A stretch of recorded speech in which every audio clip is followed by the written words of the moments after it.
Hi ಎಲ್ಲರಿಗೂ ನಮಸ್ತೆ. ಏನು ನೋಡ್ತಾ ಇದ್ದೀರಾ, ಜಾಗ ಬಂದು 4.5 ಎಕರೆ.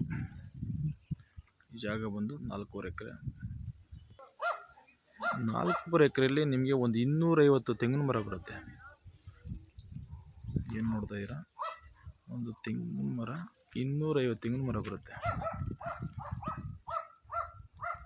ಈ ಜಾಗದಲ್ಲಿ ಎಲ್ಲ ಥರದ ಹಣ್ಣಿನ ಗಿಡಗಳು ಎಲ್ಲ ಹಾಕವ್ರೆ. ಕೆಂಪು ಭೂಮಿ. ಈ ಜಾಗ ಬಂದು ಕೆಂಪು ಭೂಮಿ, ಫಲ ಕೊಡುವಂಥ ಮರ, ಒಳ್ಳೆ ಫಲ ಕೊಡ್ತವೆ ಮರಗಳು. ಈ ಜಾಗಕ್ಕೆ ಸುತ್ತ ಅದ್ಭುತವಾಗಿ ಫೆನ್ಸಿಂಗ್ ಆಗುತ್ತೆ. 2 ರನ್ನಿಂಗ್ ಇರುವಂಥ ಬೋರ್ವೆಲ್ ಈ ಜಾಗದಲ್ಲಿ. ನಿಮಗೆ ಈ ಜಾಗದಲ್ಲಿ ಲೇಬರ್ ಹೌಸ್ ಇದೆ.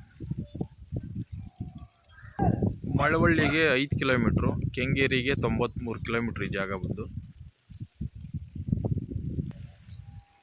ದಾಳಿಂಬೆ, ಕಿತ್ತಳೆ ಹಣ್ಣು ಗಿಡ, ಚೀಪೆ ಗಿಡ,